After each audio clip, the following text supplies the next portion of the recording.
नमस्कार दोस्तों, स्वागत है आपका साक्षी की आवाज़ चैनल में। तो दोस्तों, आज की कहानी है माँ बाप को गांव में मरने के लिए छोड़ा और कहा कि अगर तुम्हारी मरने की नौबत ना आए तब तक मेरे पास फ़ोन मत करना। और दूसरा बेटा विदेश जाकर भूल गया और लौटकर दोनों में से कोई भी ना आया। तो पिता ने भी ऐसा दिमाग लगाया कि एक ही नोटिस पर दोनों बेटे पागलों की तरह अपने माँ बाप की ओर भागने लगे। आखिर ऐसा क्या किया उन्होंने? साहूकार जी, किसी भी खेत पर अगर कोई काम हो रहा हो तो मुझे भी काम दिलवा दीजिए। बड़ी मुश्किल से गुजारा हो रहा है। आजकल तो मशीनों द्वारा खेतों में भी काम हो रहा है, उस वजह से कोई काम पर भी नहीं रखता। आप तो मुझे बरसों से जानते हैं, कुछ तो कृपा कीजिए। 2-4 पैसे आएंगे तो मैं और मोहित की माँ 2 वक्त की रोटी तो खा पाएंगे। बड़ी कृपा होगी, थोड़ी दया कर दीजिए। मनोहर बाबू साहूकार के सामने गिड़गिड़ाते हुए काम के लिए भीख मांग रहे थे। तो साहूकार बोला, मनोहर बाबू, आश्चर्य होता है आपको देखकर। कोई समय था जब लोग आपके दरवाजे के सामने से जाते थे तो आपके परिवार की तारीफ करते नहीं थकते थे। आपके पास भी तो कितने खेत खलिहान थे, क्या सब बच्चों की पढ़ाई में ही बेच डाले? किसी समय पर आपके यहाँ की शान देखते नहीं बनती थी। कितने खेत खलिहान, इतना बड़ा मकान, किसी हवेली से कम नहीं था। भरा पूरा परिवार, नौकरी, खेती, पैसा, रुपया, किसी चीज़ की कमी नहीं थी। यहाँ तक कि कितने नौकर आपके यहाँ काम किया करते थे। लेकिन अब देखिए, पर यह सब अचानक हुआ कैसे? क्या हुआ ऐसा आपके साथ कि आप अचानक से इतनी ऊंचाई से ज़मीन पर आ गिरे? सुना है कि अब तो आपके दोनों बेटे भी नौकरी करते हैं। फिर आपकी ऐसी फटीचर जैसी हालत कैसे? मुझे माफ़ कीजिएगा, मुझे भी अपना बुढ़ापा चलाना है। अब आप जैसे बूढ़े आदमी को क्या काम पर रखूँगा? अगर आपको काम पर रखूँगा तो काम कम और मजदूरी पूरी देनी पड़ेगी। आपकी गारंटी कौन लेगा? मुझे माफ़ करो और आगे बढ़ो। इतना कहकर साहूकार ने मोहन बाबू को भगा दिया। और ऐसे में वे बेचारे क्या ही करते। कहते हैं ना कि जब मुसीबतें आती हैं तो एक साथ आती हैं। एक के बाद एक मुसीबत के पहाड़ उन पर टूटते ही जा रहे थे। पहले ही ऐसे हालातों से जूझ रहे थे कि खाने की रोटी तक के लाले पड़ रहे थे। ऐसे में कहीं काम ढूंढने जाते तो वहाँ से भी अक्सर निराशा ही हाथ लगती। यहाँ भी बड़ी उम्मीद से आए थे कि कोई काम मिल जाएगा, लेकिन फिर उन्हें यहाँ से भी भगा दिया गया। तो अब हार कर बेचारे मोहन बाबू चलते चलते इतना थक गए कि पास में ही एक बरगद का पेड़ दिखा। उसके नीचे छाया में बैठ गए और पेड़ से बातें करने लगे। तुम्हारा ही अच्छा है, कम से कम एक जगह टिके हुए तो हो, अपनी जड़ें मजबूत करके रखे हो, किसी से सहारा लेने की ज़रूरत नहीं पड़ती। मैं ही बुद्धू था जो अपने जीवन की जमा पूंजी अपने दोनों बेटों पर लगा दी। देखो, आज मेरे हाथ खाली के खाली रह गए। मुझे अपना डर नहीं है, डरता हूँ सुनैना के लिए। कहीं उसे कुछ हो गया तो मेरा क्या होगा? बैठे बैठे मोहन जी की आंख लग गई। अचानक झन से आवाज़ आई तो मोहन बाबू ने देखा कि उनको भिखारी समझकर कुछ लोग 2-4 पैसे उनके सामने फेंक कर चले गए। मोहन बाबू की आंखें भर आईं। उन्होंने पैसे उठाए और सोचा कि लोगों से कहें कि ये भाई, मैं भिखारी नहीं हूँ। एक समय था जब मैं भी कुर्सी पर बैठकर काम किया करता था। फिर उन्हें सुनैना जी का ख्याल आया और भगवान को याद करके कहने लगे, क्या तुमने मेरे लिए यही सोच कर रखा था कि इज्जत की ज़िंदगी जीने के बाद जब तुम्हारे द्वार पर आने का समय होगा तो मैं भीख मांगता हुआ आऊँगा? कहते कहते मोहन बाबू रोने लगे और उन्हीं 4 पैसों से थोड़ा सा आटा खरीदा और घर की तरफ चले गए। और घर आकर पत्नी को इस विषय में कुछ भी नहीं कहा, क्योंकि वे भी यह अच्छी तरह से जानते थे कि यदि उन्होंने अपनी पत्नी को इस बारे में कुछ भी बताया तो शायद वे सहन नहीं कर पाएंगी। अपने जिस पति को अभी तक इतनी शान से जीते हुए देखा था, ऐसे में जिस पति के हाथ आज तक उन्होंने सिर्फ दान देने के लिए आगे बढ़ते देखे थे, अगर आज उन्हें पता चला कि उनके वही हाथ लोगों के आगे भीख मांगने के लिए उठ रहे हैं, तो वह बेचारी भला कैसे ही बर्दाश्त कर पाती। वह शायद उस रोटी का एक निवाला भी न खा पाती, जो रोटी उन पैसों से मिली थी, जो पैसे उनके पति की इज्जत को मिट्टी में मिलाकर उन्हें मिले थे। इसीलिए उन्होंने तो कुछ नहीं बताया। उस दिन खाना पीना खाया और वे दोनों सो गए। अगले दिन फिर वो चौराहे पर जाकर बैठ गए, ये सोचकर कि कुछ काम मिल जाए।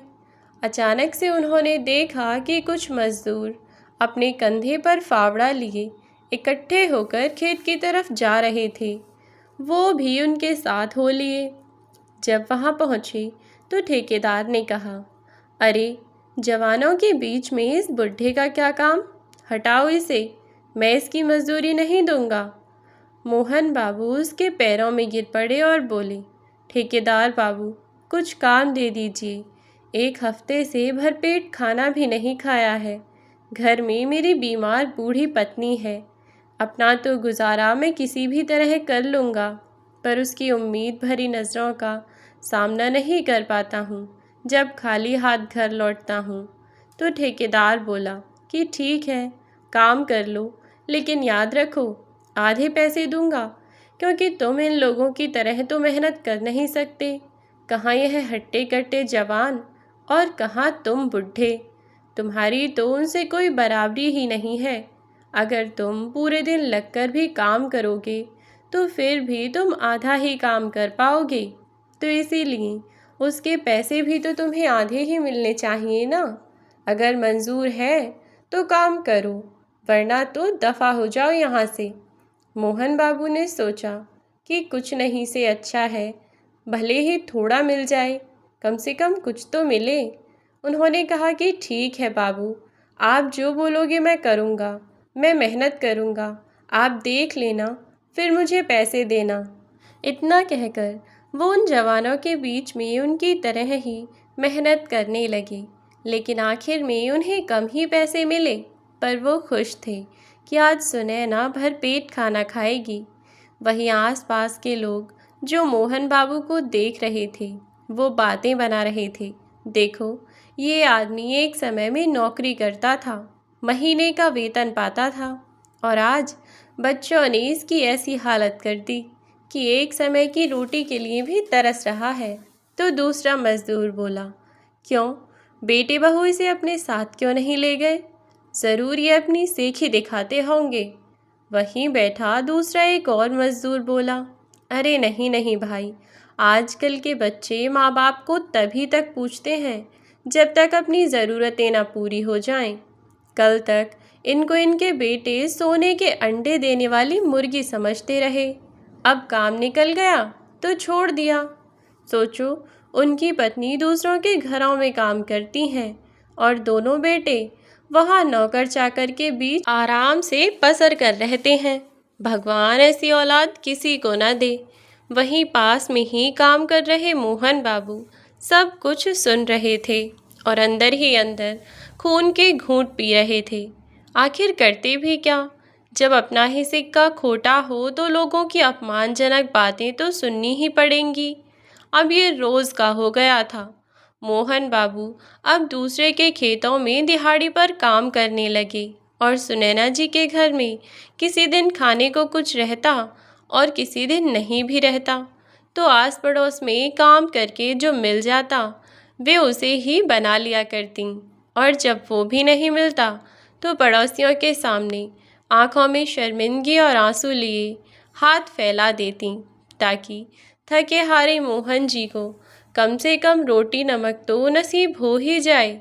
कुछ पड़ोसी कभी कभार आटा और चावल दे देते, तो कुछ देने के साथ साथ चार कड़वी बातें भी सुना देते, तो सुनैना जी को बड़ा दुख होता। आज फिर घर में कुछ नहीं था। खाली बर्तनों को देखते हुए उन्होंने सोचा, क्या अपना खून इतना काला हो जाता है? हो सकता है बच्चों को किसी ने बरगला दिया होगा।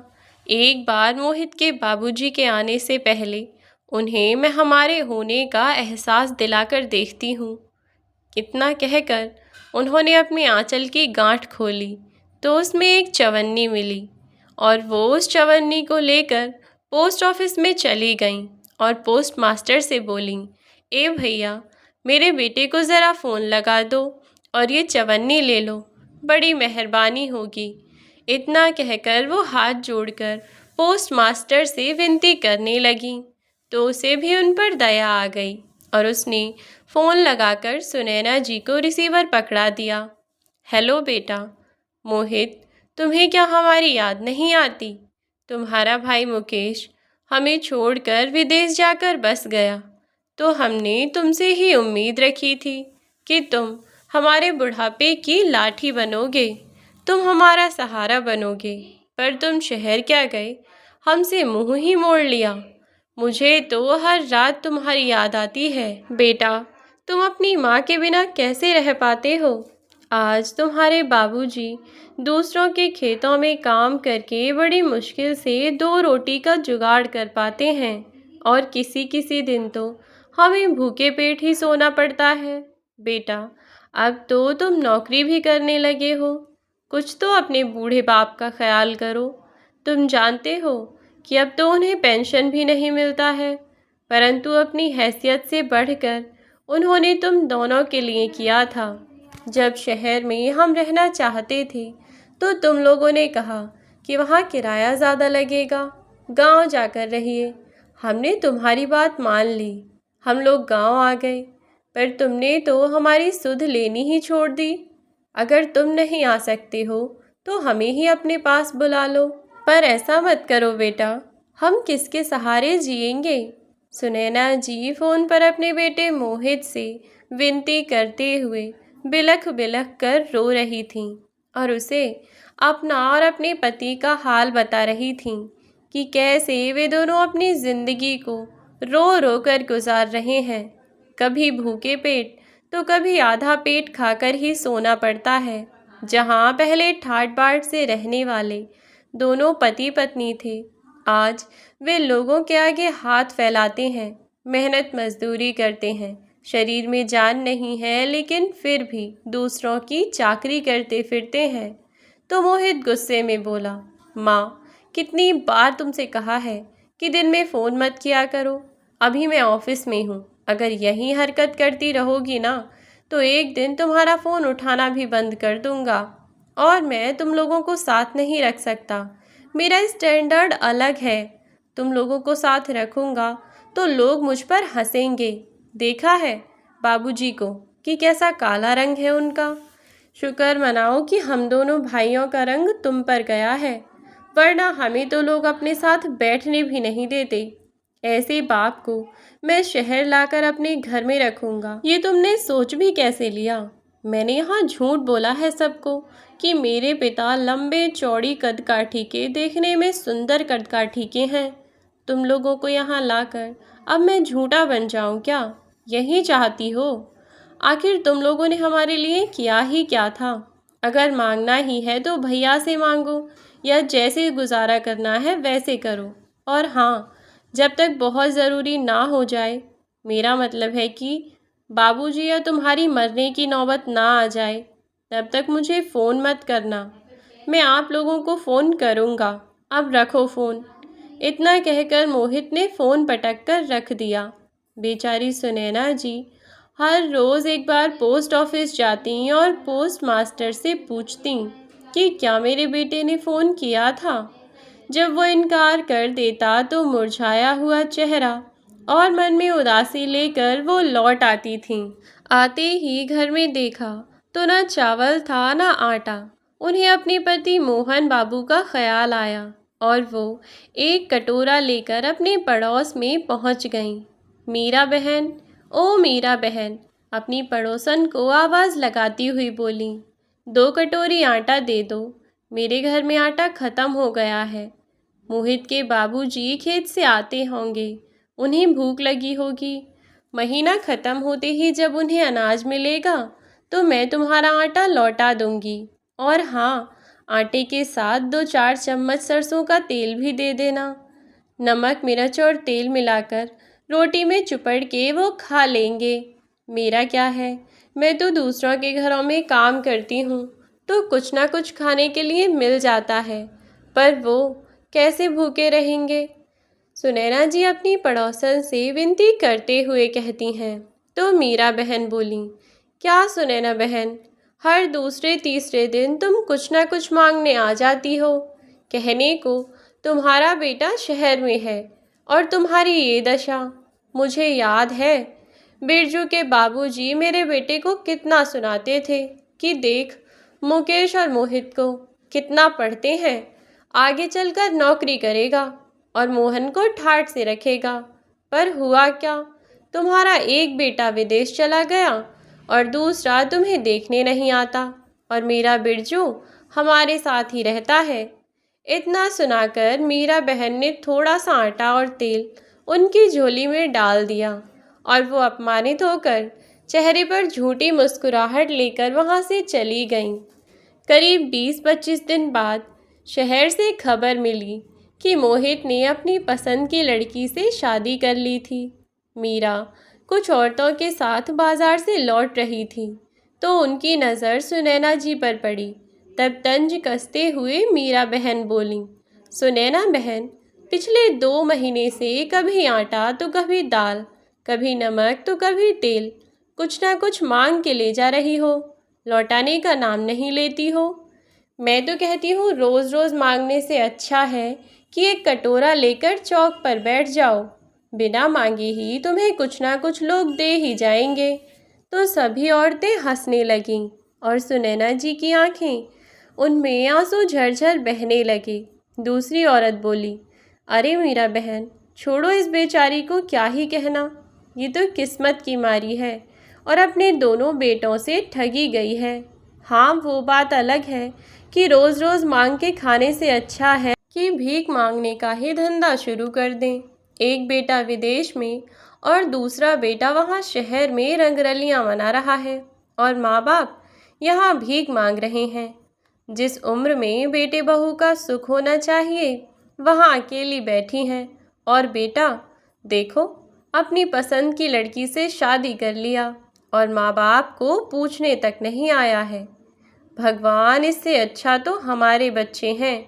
इतना सुनाकर वो सब वहाँ से जाने लगीं तो मीरा जी धीरे से सुनैना जी के कान में बोली, अगर ये सब अनाज लौटा ना पाओ तो मेरे घर भी कल से बर्तन मांजने आ जाना।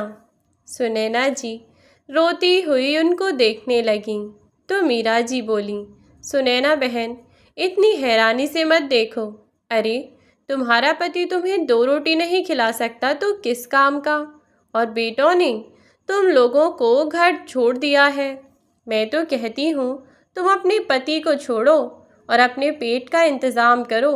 अकेली तुम्हें तो घर के काम के लिए कोई भी रख सकता है, कोई न रखे तो मैं रख लूँगी, पर उस बूढ़े आदमी को तो नहीं रख सकती, है ना। सुनैना जी गर्व से बोली, भला है या बुरा है, जैसा भी है मेरा पति मेरे लिए भगवान से कम नहीं है, जो मेरे हर सुख दुख में आज तक मेरे साथ रहा। आज अंतिम पथ पर उनका साथ छोड़ दूं। अगर ये आटा और अनाज इतना भारी पड़ रहा है तो वापस ले लीजिए, पर ऐसी बातें मत कीजिए। तो मीरा मुंह बनाकर वहाँ से चली गई और सुनैना जी आंखों में आंसू लिए वहाँ से आ गईं। सुनैना जी की बुझी हुई सूरत और भीगी हुई आंखें देखकर मोहन जी बोले, क्या बात है सुनैना, उदास हो क्या? क्या किसी ने कुछ कह दिया या पड़ोसी से खटपट हो गई? सुनैना जी उदास होकर बोली, अरे नहीं, जब अपना ही सिक्का खोटा हो तो पड़ोसी को क्या दोष दें। जब हमारा बेटा हमसे बिना पूछे शादी कर लेगा और दूसरा हमें याद तक नहीं करता तो लोग तो बातें बनाएंगे ही। कल मैंने फिर मोहित को फ़ोन किया तो बड़ी मुश्किल से फ़ोन उठाया और कहता है कि आप लोगों ने हमारे लिए किया ही क्या है। तो मोहन जी बोले, सुनैना, हमारे बेटे ऐसे बदल जाएंगे, हमने कभी सोचा नहीं था। हम अपने बेटों की पढ़ाई लिखाई और उन्हें सेटल कराने के लिए बस इतना बलिदान करते रहे और देखते ही देखते हमारे बेटे कितना बदल गए। मोहन जी की प्राइवेट नॉन पेंशनेबल जॉब थी, वेतन ठीक ठाक ही था। रिटायरमेंट के बाद बच्चों ने कहा कि आप शहर में रहकर क्या करेंगे? अगर आप शहर में रहेंगे तो गांव की खेतीबाड़ी कौन देखेगा? इसीलिए आप गांव की खेतीबाड़ी जाकर देख लीजिए। तो वो गांव आ गए, पर बड़ा बेटा विदेश जाकर सेटल क्या हुआ, दोबारा झांकने तक नहीं आया। बस एक बेटी थी जिसकी शादी उन्होंने कर दी थी। बेटी माता पिता पर जान छिड़कती थी, लेकिन वो भी मजबूर थी। उसका भी अपना घर परिवार था और दूसरा अपनी ही मर्जी चलाता था, उल्टा माँ बाप में ही कमियां निकालता था। सुनैना जी रोते हुए बोली, बच्चों के पीछे अपना मकान तक नहीं खरीद पाए, उनकी खुशी के लिए शहर छोड़कर गांव आ गए। अब उनसे ही ताने सुनने को मिलते हैं। तो मोहन जी बोले, बच्चे बीमार हो जाते हैं तो माँ बाप क्या कुछ नहीं करते, विदेश ले जाकर इलाज करवाते हैं। याद है तुम्हें, मुकेश जब बचपन में बीमार पड़ा था तो गांव की जो जाने कितनी सारी ज़मीन थी, उसे भी हमने बिना एक बार भी सोचे समझे यूं ही बस बेच दिया, केवल इसीलिए कि उस वक्त हमारे बेटे की जान को कोई ख़तरा ना हो। वह बिल्कुल ठीक ठाक सही सलामत रहे। उनकी सलामती के लिए, उनकी खुशी के लिए हमने क्या कुछ नहीं किया। दिन रात जब भी इन्हें हमारी ज़रूरत पड़ी, हम हमेशा ही बिना कुछ सोचे समझे एक टांग पर काम करने के लिए खड़े रहे और हमेशा इनका ख्याल रखा। कभी एक बार यह तक नहीं सोचा कि हम कितने समय से आराम नहीं कर पाए हैं। पूरी पूरी रात, कई कई रातें उठकर हम यूं ही गुजार दिया करते थे, जिनके लिए हमने अपनी सारी खुशियां भुला दी। अपनी खुशी, अपना आराम सब भूलकर जिनकी खुशियों के लिए ही बस हम जिए, जिन्हें आज तक अपने होते हुए हमने कभी आँच नहीं आने दी, आज वह हमें अग्नि देने के लिए मरे जा रहे हैं। कहते हैं कि जब हमारी मौत हो जाए तब हम उन्हें कवर करवाएं, उससे पहले उनके पास हमारे लिए समय नहीं है। जिनके लिए हमने इतना कुछ किया, वे हमें छोड़कर आज इतनी दूर जा बसे हैं और हम यहाँ आज दूसरे के खेतों पर काम करके अपना गुजारा कर रहे हैं। दूसरों के घरों में तुम बर्तन मांजती हो, तब हम खाना खा पाते हैं। तो सुनैना जी छत की तरफ देखते हुए आंसू पोंछ कर बोली, बदले में हमें क्या मिला? गांव में इस पुराने छोटे से जर्जर मकान के अलावा हमारे पास आज कुछ बचा भी तो नहीं है। तो मोहन जी बोले कि जानता हूँ सुनैना, तुम दूसरों के घरों में काम वाली बाई बनकर रह गई हो, लेकिन मैं भी क्या करूँ, मैं बहुत मजबूर हूँ। जी तो करता है कि आत्महत्या कर लूँ, कम से कम तुम्हारी ऐसी हालत तो नहीं देख पाऊँगा। यह सुनकर सुनैना जी बोली, देखिए ना आपके चश्मे को, महीनों पहले से इसकी डंडी टूटी पड़ी है, आपके पैरों के जूते फट चुके हैं। ये सब देखकर आँखों में मेरी आंसू आ जाते हैं। पर हमारे बच्चे अपनी दुनिया में खुश हैं, तो अब हमारे लिए यही बहुत है। सोच लेंगे हम कि हमने बच्चे पैदा ही नहीं किए। इतना कहकर वो फूट फूट कर रोने लगी। मोहन जी अपनी पत्नी को तसल्ली देते हुए बोले कि सच में सच कहा सुनैना तुमने, तुम एक सच्ची माँ हो। काश हमें पेंशन मिल रही होती और बच्चों के कहने पर हम शहर छोड़कर यहाँ नहीं आते, तो शहर में हमारा अपना एक छोटा सा मकान होता और वो 2 बीघा ज़मीन भी अगर हमारे बेटे के लिए नहीं बेची होती हमने, तो आज अपनी ज़मीन पर खेती करके कम से कम इज्जत की 2 रोटी तो खाते। बच्चों के लिए तुमने कई बार लोरियां सुनाई और अपनी नींदें गंवाई हैं। आओ आज अपने इस बूढ़े पति के कंधों का सहारा लेकर सो जाओ। इतना कहकर वो गीत गुनगुनाने लगे। राम करे ऐसा हो जाए, मेरी निंदिया भी तुझे मिल जाए, मैं जागूं और तू सो जाए। गाते गाते उनकी आंखों से आंसू टपकने लगे और रोते रोते यूं ही गीत गाते हुए कब रात हो गई उन्हें पता भी नहीं चला और दोनों ही ऐसे ही बैठे बैठे सो गए।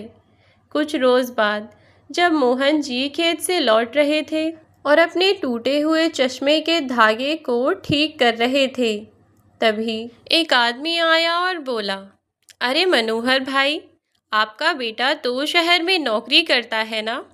सुना है अपनी पसंद की लड़की से शादी भी कर ली है और वहाँ घर भी ले लिया है, और एक यहाँ आप हो कि यहाँ अपने टूटे हुए चश्मे को धागे से बांध रहे हो। आपसे अच्छा तो मैं ही रहा। अच्छा हुआ बेटे को 12वीं करवा कर शहर नहीं भेजा और गांव की खेती बाड़ी में लगा कर रखा। इसी बहाने कम से कम अब हम लोग अपने बुढ़ापे में 2 रोटी तो साथ बैठकर मिल बांट कर खा ही रहे हैं ना। जब जब आपको देखता हूँ तो बहुत बुरा लगता है। आपने अपने बच्चों के लिए क्या कुछ नहीं किया। यहाँ तक कि भाभी जी ने शहर में इतनी तकलीफ़ें सहीं और आज घर घर जाकर दूसरों के झूठे बर्तन धोए ताकि बेटा पढ़ लिख जाए, काबिल बन जाए तो इज़्ज़त की 2 रोटी खा पाऊँ। पर क्या हुआ, हर रात आप लोग भूखे पेट सोते हो। अपने बेटे से कुछ कहते क्यों नहीं? किशोर भाई मोहन जी से कहते हैं। यह सुनकर मोहन जी बोले, अब मैं कर ही क्या सकता हूँ किशोर भाई। तब किशोर भाई बोले, आप भी हद करते हैं। आप तो पढ़े लिखे नौकरी करने वाले इंसान हैं, फिर आप इस तरह से हार कैसे मान सकते हैं? मैं कहता हूँ अपने दोनों बेटों पर केस करो और अपना खर्चा मांगो। मैंने तो कल ही टीवी पर देखा था कि ये भी बुज़ुर्गों का अधिकार है। फिर आप पीछे क्यों हट रहे हैं? आपने कभी उन बच्चों के लिए कोई कमी नहीं रखी, तो अब आप दोनों का ख्याल रखने की जिम्मेदारी भी उन्हीं की बनती है। वे लोग वहाँ पर अपनी अच्छी खासी ज़िंदगी अपने आप जी रहे हैं। वो लोग अपने सुख के लिए आपको यहाँ छोड़ गए ताकि शहर में उनकी बदनामी ना हो। अगर आप हार गए तो सोचो शहर के और बूढ़े माँ बाप क्या करेंगे। बाकी आपकी मर्ज़ी, दोनों बेटे आपके हैं तो आखिरी फैसला भी आपका होना चाहिए। मैं तो बस आपका एक पड़ोसी और आपका शुभचिंतक होने के नाते बस आपको एक सुझाव दे सकता हूँ। इतना कहकर किशोर बाबू वहाँ से चले गए। मोहन जी को लगा, एक साधारण सा किसान इतना साहस रख सकता है, फिर मैं क्यों नहीं। घर गए, अपनी पत्नी से राय मशवरा किया और फिर कुछ निश्चय करके अगले ही दिन गमछे में 2 रोटी, नमक, प्याज बांधकर शहर की तरफ निकल पड़े। शहर में कुछ लोग अभी भी उनकी जान पहचान के थे। उनसे अपनी सारी बात सुनाई और उनके साथ पुलिस थाने में जाकर दोनों बेटों के खिलाफ केस दर्ज करवाया। 1 हफ्ते बाद जब मोहित को नोटिस मिला तो मोहित ने पोस्ट ऑफिस में फ़ोन करके मोहन बाबू को बुलवाया और कहा, बाबूजी, ये आपने क्या किया? आज तक आपने हमारे लिए किया ही क्या है जो आप हमसे उम्मीद रखते हैं कि हम आपकी सेवा करेंगे, आपका खर्चा उठाएंगे। मैं कहता हूँ कि अपना केस वापस लीजिए, वरना आप लोगों के मरने के बाद मुख अग्नि देने भी नहीं आऊँगा मैं। और मैं नहीं आया तो सोचिए भैया तो क्या ही आएंगे। मोहन बाबू बोले, आएगा तो तुम्हारा भूत। तुम खुद को क्या ही समझते हो? मैं तुम्हारा बाप हूँ। किसने अधिकार दिया कि तुम मुझसे इस तरह से बात करो? मुझे तुमसे कुछ नहीं चाहिए, पर जितना पैसा मैंने तुम पर खर्च किया वो मुझे लौटाओ, वरना सूद समेत तुम दोनों को वह पैसा लौटाना ही पड़ेगा। और याद रखो, तुम्हारे भाई को भी नोटिस मिल चुका होगा। शराफत से हर महीने हम लोगों का खर्चा दो या फिर कोर्ट में आने के लिए तैयार हो जाओ। जानते हो ना, गरीबी रेखा के नीचे हूँ मैं, तो वकील को भी मुझे पैसे देने की ज़रूरत नहीं पड़ेगी, समझे? इतना कहकर मोहन बाबू ने फ़ोन रख दिया। दोनों भाई अब मोहन बाबू और सुनैना जी से बात करने के लिए बार बार फ़ोन करते रहे, पर इस बार मोहन बाबू ने हिम्मत नहीं हारी और वो कोर्ट गए। वहाँ जाकर जज के सामने और समाज के लोगों के सामने उन्होंने अपनी सारी कहानी बताई और कहा कि जज साहब, मैं नहीं चाहता कल को मेरे बच्चे जैसे दूसरे बच्चे बने और जैसी हालत आज मेरी है वैसी ही किसी और माँ बाप की हो। तो आप मुझे न्याय दीजिए। मुझे इन लोगों से कुछ नहीं चाहिए, पर जितना मैंने इन लोगों पर खर्च किया है, इनसे कहिए कि बस मुझे मेरे वही पैसे लौटा दें।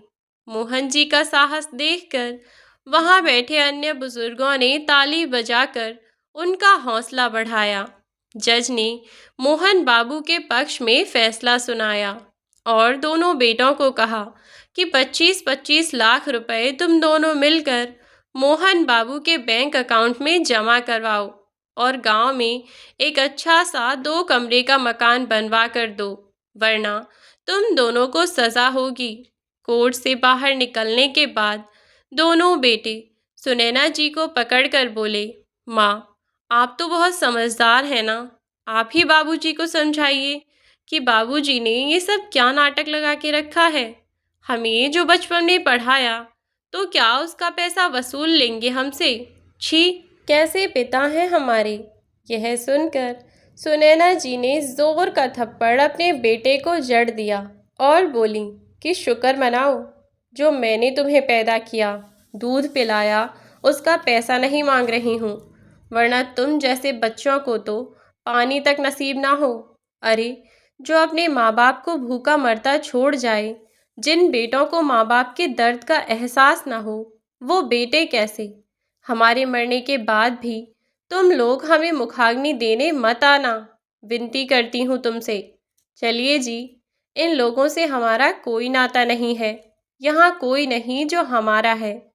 इतना कहकर वो मोहन बाबू का हाथ थामे नए सफ़र पर चल पड़ी। कोर्ट का ऑर्डर मानने के सिवाय दोनों बेटों के पास कोई चारा नहीं था। अब हर महीने जो 50 लाख रुपए उनके बैंक अकाउंट में आए थे, उससे जो भी ब्याज आता था, उसी से उन दोनों का खर्चा आराम से चल जाता था। वक्त बीता, 2 कमरे का मकान बनवाया गया और फिर मोहन बाबू ने 2 बीघा ज़मीन भी खरीद ली। अब अपनी ज़मीन पर वे खेती करते और इज्जत की ज़िंदगी जीने लगे थे। तो दोस्तों, यह थी हमारी आज की कहानी। आज की कहानी आपको कैसी लगी और इस कहानी से आपको क्या सीख मिली, हमें कमेंट बॉक्स में ज़रूर बताएं। अभी आप जिसकी आवाज़ सुन रहे हैं, अगर आप उसके बारे में जानना चाहते हैं या व्लॉगिंग वीडियोस आप पसंद करते हैं, तो कम्युनिटी पोस्ट में लिंक दिया हुआ है, वहां जाकर मेरे दूसरे चैनल को साक्षी व्लॉग को बिल्कुल भी सब्सक्राइब करना ना भूलें। जल्दी से जाके चैनल सब्सक्राइब करें, वीडियो को लाइक करें, चैनल को सब्सक्राइब करें, फ्रेंड्स के साथ जितना हो सके शेयर करें। अगर आप कोई भी चीज़ मुझसे जानना चाहते हैं, कोई भी वीडियोस के न्यू आइडियाज़ आप मुझे देना चाहते हैं, तो वहीं पे मुझे मेरे व्लॉगिंग चैनल पे कमेंट बॉक्स में ज़रूर बताएं। Please stay tune. Thank you so much. अगर आपको हमारी यह कहानी अच्छी लगी हो तो वीडियो को लाइक करके शेयर कर दीजिए और अगर चैनल पर नए हो तो चैनल को सब्सक्राइब करना बिल्कुल ना भूलें। साथ ही बेल आइकन को प्रेस कर दें ताकि आने वाली वीडियोज़ की नोटिफिकेशन आपको मिलती रहे। आज के लिए बस इतना ही। कहानी में अंत तक बने रहने के लिए धन्यवाद। मिलती हूँ आपसे एक नई वीडियो में एक नई कहानी के साथ। तब तक के लिए बाय बाय मेरे प्यारे दोस्तों। अपना ख्याल रखें और सुरक्षित रहें।